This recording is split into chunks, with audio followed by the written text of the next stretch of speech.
안녕하세요. 저는 올해 70입니다. 저는 얼마 전까지 제 방 없이 살고 있었습니다.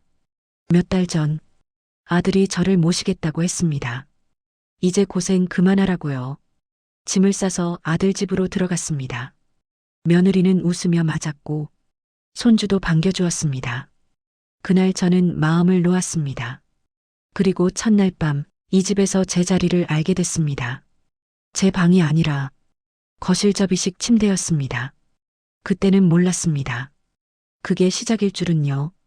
아들 집으로 들어간 날은 주말이었습니다. 엘리베이터 문이 열리자 손주가 먼저 달려나왔습니다. 할머니 왔다. 작은 손이 제 손가락을 잡았습니다.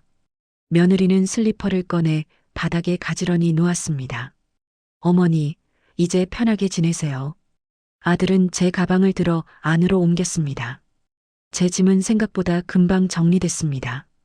박스 3개, 이불 한 채, 약 봉투 하나. 아들은 웃으며 말했습니다.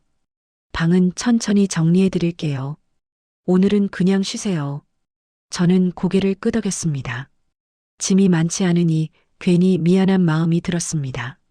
그래도 마음 한쪽이 가벼웠습니다. 이제 혼자가 아니구나 싶었습니다. 저녁을 같이 먹었습니다. 며느리는 반찬을 계속 제 앞쪽으로 밀어주었습니다. 어머니, 이거 부드러워요. 드셔보세요. 손주는 제 옆에 붙어 앉아 학교 이야기를 했습니다. 아들은 숟가락을 내려놓고 말했습니다. 이제 저희가 모실게요. 진작 그러지 못해 죄송했어요. 그 말을 듣는 순간 가슴이 풀어지는 느낌이 들었습니다. 아, 이제 걱정 안 해도 되겠구나. 밥을 다 먹고 나자 며느리가 거실을 정리하기 시작했습니다.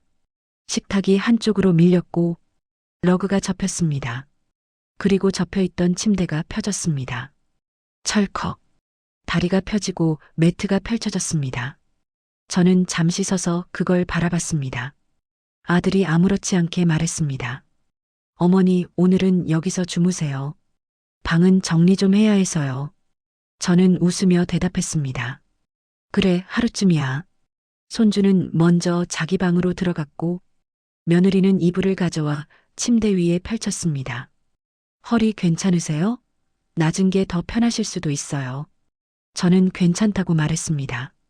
정말 괜찮다고 생각했습니다. 불이 꺼지고 거실에 혼자 남았습니다. 천장이 바로 위에 있었습니다. 옆에서는 냉장고 소리가 계속 났습니다. 잠이 오지 않았습니다. 그때 처음으로 여기가 제 방이 아니라는 걸 알았습니다. 다음 날 아침 눈을 떴을 때 이미 집안은 조용했습니다.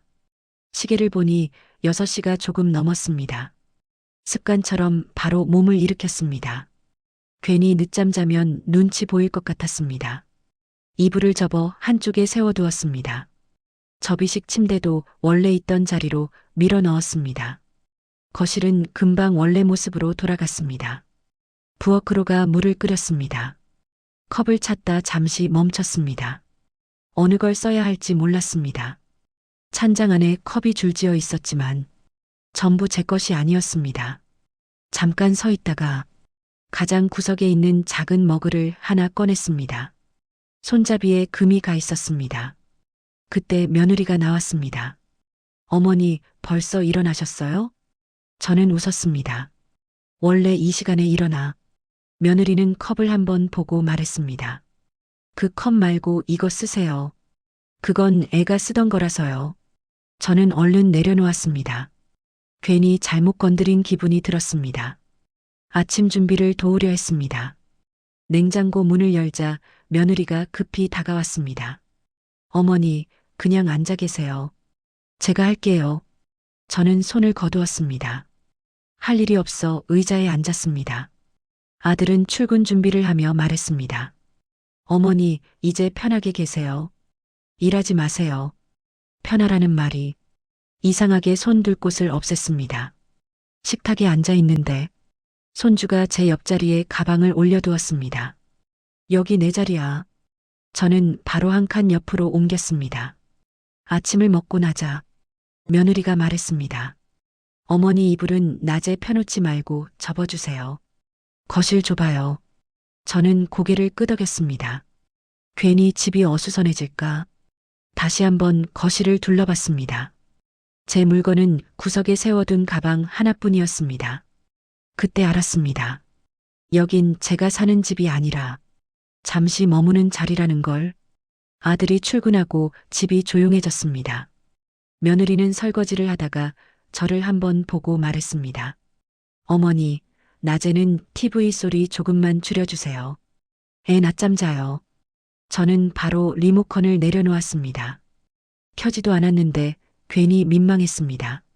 잠시 후 손주가 놀다가 장난감을 흘렸습니다. 저는 반사적으로 주워 담았습니다. 그러자 며느리가 말했습니다. 어머니, 그냥 두세요. 정리 습관 들여야 해서요. 손에 들고 있던 블록을 그대로 내려놓았습니다. 도와주는 것도 방해가 되는 느낌이었습니다. 할 일이 없어 방을 둘러봤습니다. 제 방이라고 들었던 곳은 문이 닫혀 있었습니다. 조심스럽게 열어봤습니다. 안에는 옷장이 가득 차 있었고 한쪽 구석에 제 옷 몇 벌이 걸려 있었습니다. 서랍 하나가 비어 있었습니다. 잠시 서 있다가 문을 닫았습니다. 며느리가 멀리서 말했습니다. 어머니, 거기 내 옷방이에요. 저는 고개를 끄덕였습니다. 누가 본 것도 아닌데 괜히 변명하고 싶었습니다. 아, 그냥 정리 좀 하려고. 다시 거실로 나왔습니다. 앉아 있으려니 눈치가 보였습니다. 그래서 청소기를 들었습니다. 잠깐 후 며느리가 뛰어왔습니다. 어머니, 애 깼어요. 전원을 바로 껐습니다. 청소기는 벽에 세워두었습니다. 손을 모은 채 서 있었습니다. 그날 오전, 저는 3번이나 앉았다가 일어났습니다. 그리고 아무것도 하지 않았습니다. 처음 알았습니다. 쉬는 게 편한 게 아니라 할 수 있는 게 없는 거라는 걸. 점심시간이 가까워졌습니다. 부엌에서 냄새가 났습니다. 습관처럼 몸이 먼저 움직였습니다. 냉장고를 열고 반찬통을 꺼냈습니다. 된장찌개를 끓일까 싶었습니다. 그때 며느리가 말했습니다.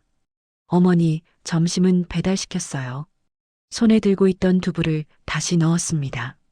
냉장고 문을 닫는 소리가 괜히 크게 났습니다. 잠시 후 식탁 위에 음식이 놓였습니다. 플라스틱 용기들이 줄줄이 놓였습니다. 며느리는 말했습니다. 어머니는 싱겁게 드셔야죠? 따로 덜어놨어요. 제 앞에 작은 그릇 하나가 놓였습니다. 다른 접시들은 양념이 가득했습니다.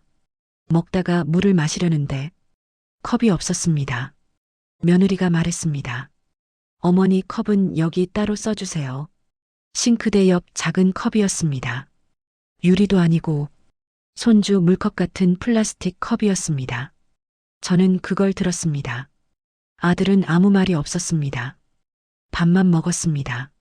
식사가 끝나고 설거지를 하려 일어났습니다.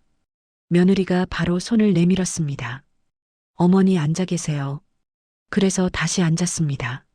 앉아 있는데 제자리만 먼저 치워졌습니다. 다른 접시는 그대로인데 제 그릇만 사라졌습니다. 저는 그걸 보고도 아무 말도 하지 않았습니다. 그날 점심은 배부르지 않았습니다. 양이 적어서가 아니라 제가 끼어 있는 자리 같아서였습니다. 며느리 심부름으로 주민센터에 갔습니다. 아이 서류 때문이라 했습니다. 도장만 찍고 오면 된다고 했습니다. 번호표를 뽑고 기다렸습니다. 의자에 앉아 있는데 이상하게 마음이 가라앉았습니다. 이곳은 늘 제 이름으로 오던 곳이었으니까요. 순서가 되어 창구에 앉았습니다. 직원이 서류를 넘기다가 물었습니다. 세대주부는 안 오셨어요? 저는 웃었습니다. 같이 살아요. 아들이에요. 직원이 화면을 다시 확인했습니다. 마우스를 몇 번 더 움직였습니다. 아, 어머님은 여기 주소 아니세요? 무슨 말인지 바로 이해되지 않았습니다. 같이 사는데요? 직원이 모니터를 제 쪽으로 살짝 돌렸습니다. 제 이름은 이전 집에 그대로 남아 있었습니다. 전입이 되어 있지 않았습니다. 잠깐 귀가 멍해졌습니다. 손에 들고 있던 도장을 내려다봤습니다. 아들이 바빠서 아직 못했나 봐요. 제가 대신 설명했습니다. 직원은 고개를 끄덕였습니다. 가족이면 바로 하시죠. 오래되면 불편하실 텐데. 오래됐다는 말이 걸렸습니다. 몇 달이었습니다. 돌아오는 길에 휴대폰을 꺼냈다가 다시 넣었습니다. 집에 도착했을 때 며느리는 평소처럼 말했습니다. 다녀오셨어요, 어머니? 저는 신발을 벗으며 물었습니다. 주소 이전은 언제 하니? 며느리가 잠깐 멈췄습니다. 아주 잠깐이었습니다. 아, 그게 나중에 하려고요. 급한 게 아니라서요. 아들은 텔레비전에서 눈을 떼지 않았습니다. 뭐 그런 걸 신경 써. 그냥 살면 되지. 그냥. 그 말이 이상하게 오래 남았습니다. 저는 그날 처음으로 이 집에 제가 없는 느낌이 들었습니다. 같이 살고 있는데 어딘가에도 속해 있지 않은 사람처럼 그날 저녁에도 저는 평소처럼 움직였습니다.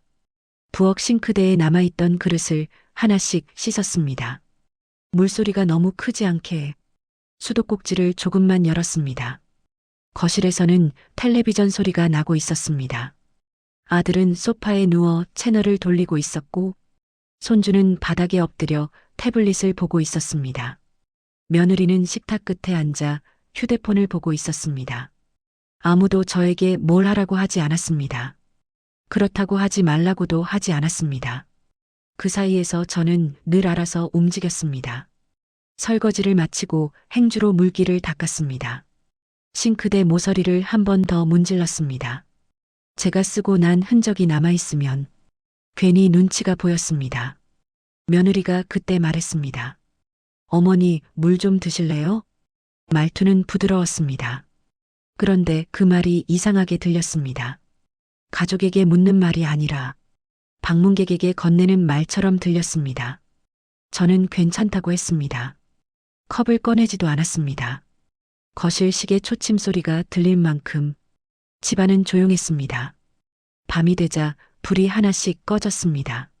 손주는 방으로 들어갔고 아들도 방문을 닫았습니다. 며느리가 마지막으로 말했습니다. 어머니 주무세요. 저는 대답했습니다. 그래. 거실에 혼자 남았습니다. 접이식 침대를 폈습니다. 이제는 펴는 소리의 각도까지 익숙해졌습니다. 덜 삐걱거리게 여는 방법도 알게 됐습니다. 이불을 덮고 누웠습니다. 천장을 보고 있는데 잠이 오지 않았습니다. 여기서 며칠만 자면 방이 생긴다고 했었습니다. 며칠은 몇 주가 되었고 몇 주는 몇 달이 되었습니다. 박스 안에 들어있는 제 옷은 아직도 그대로였습니다. 그 순간 생각이 들었습니다. 나는 언제까지 기다리는 사람일까? 일어나 앉았습니다. 거실을 천천히 둘러봤습니다. 가족 사진이 걸려 있었지만 그 안에는 제가 없었습니다. 저는 조용히 가방을 꺼냈습니다. 크게 챙기지 않았습니다. 옷 몇 벌과 약봉지, 그리고 통장을 넣었습니다. 문을 열 때 손잡이를 끝까지 잡고 돌렸습니다. 찰칵 소리가 나지 않게 아무도 나오지 않았습니다. 현관을 나와 문이 닫히는 순간 이상하게도 가슴이 시원했습니다. 춥지도 않았는데 숨이 깊게 들어왔습니다. 갈 곳이 정해져 있던 건 아니었습니다. 그래도 발걸음이 멈추지 않았습니다. 그날 저는 처음으로 집이 아닌 밖에서 편하다는 생각을 했습니다. 그리고 사흘 뒤 다시 그 집으로 돌아갔습니다.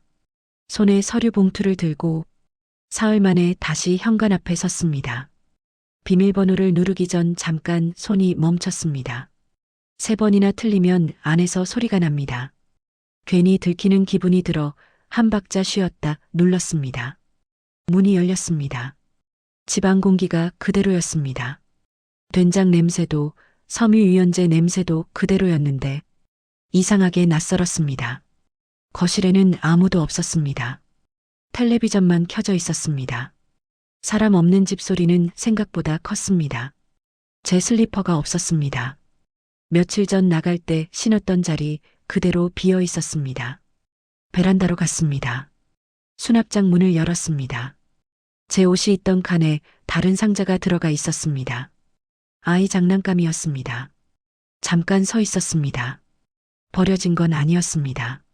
정리된 거였습니다. 그게 더 분명했습니다.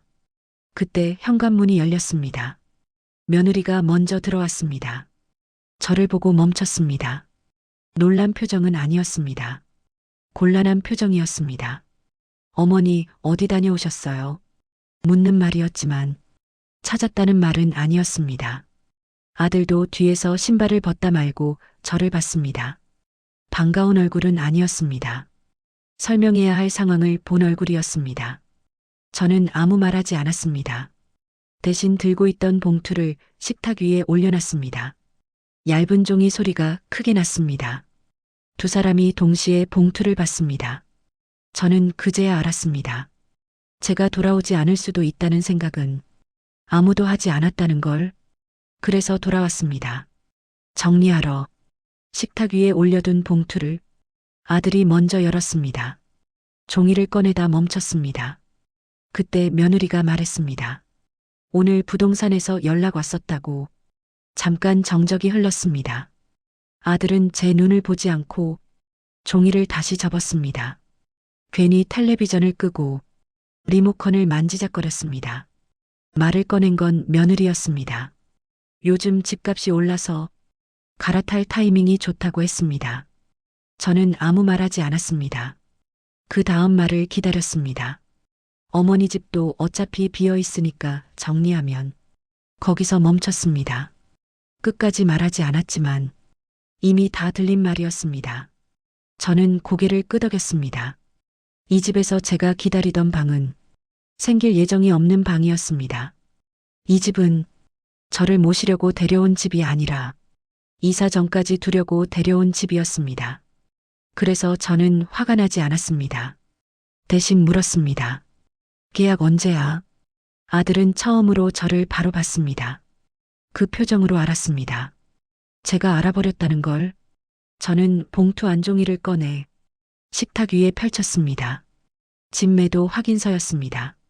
제 집이었습니다. 잠깐 아무 말도 없었습니다. 저는 말했습니다. 팔지 마. 그리고 이어 말했습니다. 대신 빌려줄게. 두 사람이 동시에 저를 봤습니다. 제가 꺼낸 종이는 새로 준비한 서류가 아니었습니다. 미리 적어둔 것도 누굴 골탕 먹이려 만든 것도 아니었습니다. 그저 제가 어디에 서 있어야 하는지 확인하고 싶어서 준비해둔 종이었습니다. 식탁 위에 종이를 펼쳤습니다. 두 장이었습니다. 하나는 차용증이었고 하나는 계좌 이체 내역이었습니다. 아들은 한참을 보다가 말했습니다. 목소리는 낮았지만 급해졌습니다. 엄마, 그게 아니라. 끝까지 말하지 못했습니다. 저는 설명하지 않았습니다. 대신 의자를 당겨 앉았습니다. 앉아서 처음으로 이 집을 천천히 둘러봤습니다. 제가 앉던 끝자리, 늘 밀려있던 김치 그릇자리, 접이식 침대가 접혀있던 벽쪽. 그동안 저는 이 집에서 조용히 맞춰 살았고 이 집은 조용히 저를 밀어냈습니다. 그래서 말했습니다. 집 팔아도 돼. 두 사람이 동시에 고개를 들었습니다. 저는 이어 말했습니다. 대신 내 집은 건들지 마. 그 말이 끝나자 며느리가 먼저 시선을 내렸습니다. 아들은 잠깐 멈춰 서 있다가 종이를 다시 봤습니다. 빌려주겠다는 거야? 저는 고개를 끄덕였습니다. 이사갈 돈 부족하지. 그제야 아무도 부정하지 않았습니다. 그 집은 원래 제 집이었습니다. 그리고 이 집은 원래 그들의 집이 아니었습니다. 그래서 정리했습니다. 저는 제 집으로 돌아가고 아들은 이 집을 정리하고 필요한 만큼만 빌려가는 걸로 차용증에 날짜를 적었습니다. 아들이 펜을 잡는 손이 느렸습니다. 사인을 하고 나서야 아들이 처음으로 말했습니다.